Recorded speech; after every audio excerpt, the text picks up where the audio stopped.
friends, it's good to see you again. We're going to read chapter 14 in The Wonderful Wizard of Oz. This chapter is called The Winged Monkeys. So, open up your imaginations and your ears and get in a comfortable position as we read chapter 14, The Winged Monkeys. You will remember there was no road, not even a pathway, between the castle of the Wicked Witch and the Emerald City.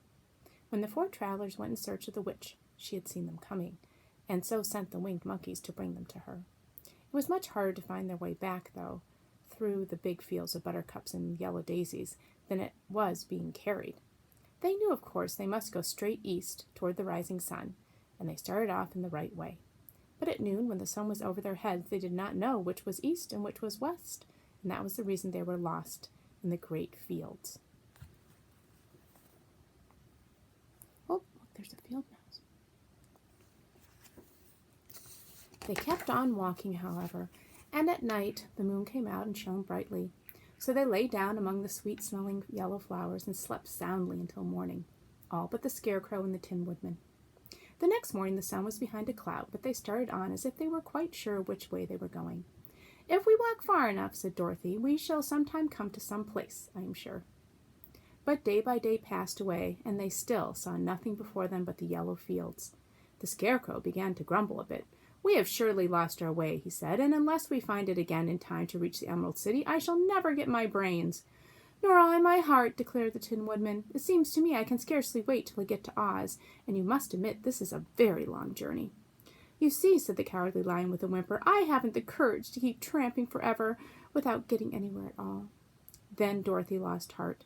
She sat down on the grass and looked at her companions, and they sat down and looked at her. And Toto found that for the first time in his life he was too tired to chase a butterfly that flew past his head. So he put out his tongue and panted and looked at Dorothy as if to ask what they should do next.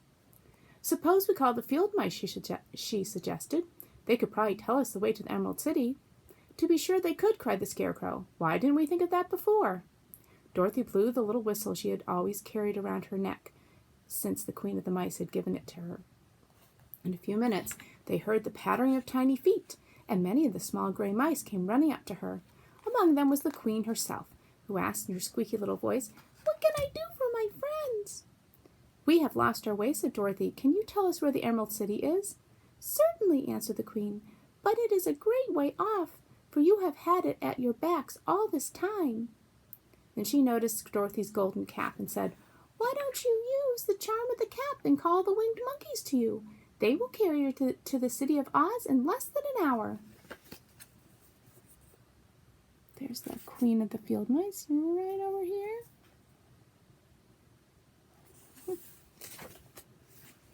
"I didn't know there was a charm," answered Dorothy in surprise. "What is it?" "It is written inside the golden cap," replied the Queen of the Mice. "But if you are going to call the winged monkeys, we must run away, for they are full of mischief and think it great fun to plague us." "Won't they hurt me?" asked the girl anxiously. "Oh, no, they must obey the wearer of the cap. Goodbye!" And she scampered out of sight with all the mice hurrying after her. Dorothy looked inside the golden cap and saw some words written upon the lining. These, she thought, must be the charm. So she read the directions carefully and put the cap upon her head.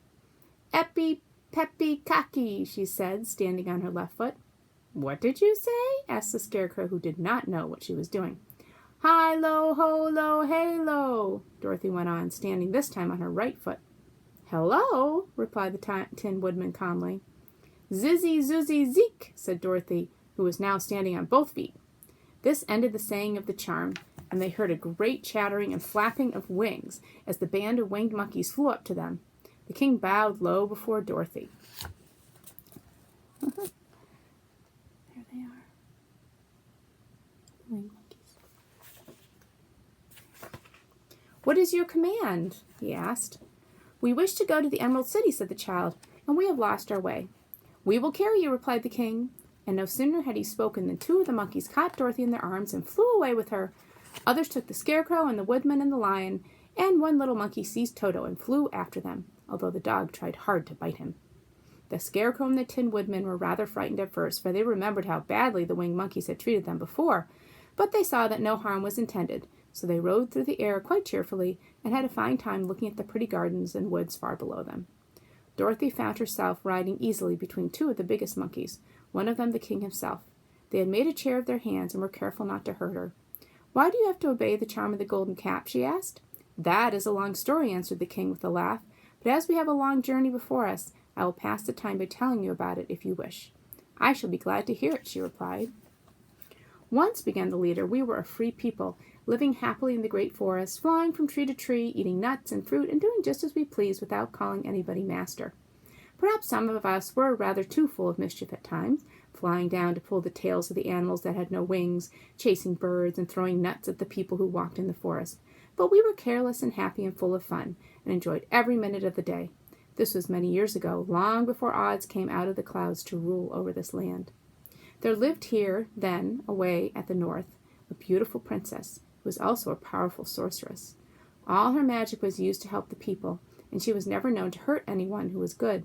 Her name was Gayelette, and she lived in a handsome palace built from great blocks of ruby. Everyone loved her, but her greatest sorrow was that she could find no one to love in return, since all the men were much too stupid and ugly to mate with one so beautiful and wise. At last, however, she found a boy who was handsome and manly and wise beyond his years. Gayelette made up her mind that when he grew to be a man, she would make him her husband. So she took him to her ruby palace and used all her magic powers to make him as strong and good and lovely as any woman could wish. When he grew to manhood, Quelala, as he was called, was said to be the best and wisest man in all the land, while his manly beauty was so great that Gayelette loved him dearly and hastened to make everything ready for the wedding. My grandfather was at that time the king of the winged monkeys, which lived in the forest near Gayelette's palace, and the old fellow loved a joke better than a good dinner. One day, just before the wedding, my grandfather was flying out with his band when he saw Quelala walking beside the river. He was dressed in a rich costume of pink silk and purple velvet, and my grandfather thought would see what he could do. At his word, the band flew down and seized Quelala, carried him in their arms until they were over the middle of the river, and then dropped him into the water. "Swim out, my fine fellow," cried my grandfather, "and see if the water has spotted your clothes." Quelala was much too wise not to swim, and he was not in the least spoiled by all his good fortune. He laughed when he came to the top of the water and swam in to shore. But when Gayelette came running out to him, she found his silks and velvet all ruined by the water. The princess was very angry, and she knew, of course, who did it. She had all the winged monkeys brought before her, and she said at first that their wings should be tied, and they should be treated as if they had treated Quelala, and dropped in the river. But my grandfather pleaded hard, for he knew the monkeys would drown in the river with their wings tied, and Quelala said a kind word for them also, so that Gayelette finally spared them, on condition that the winged monkeys should ever after do 3 times the bidding of the owner of the golden cap. And there's Quelala dropped in the water.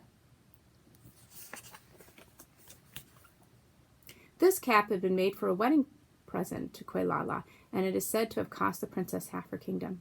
Of course, my grandfather and all the other monkeys at once agreed to the condition, and that is how it happens, that we are 3 times the slave of the owner of the golden cap, whomsoever he may be. "And what became of them?" asked Dorothy, who had been greatly interested in the story. "Quelala being the first owner of the golden cap," replied the monkeys. "He was the first to lay his wishes upon us. As his bride could not bear the sight of us, he called us all to him in the forest after he had married her, and ordered us to always keep where she could never again set eyes on a winged monkey, which we were glad to do, for we were all afraid of her. This was all we ever had to do until the golden cap fell into the hands of the Wicked Witch of the West, who made us enslave the Winkies, and afterward drive Oz himself out of the land of the West. Now the golden cap is yours, and 3 times you have the right to lay your wishes upon us."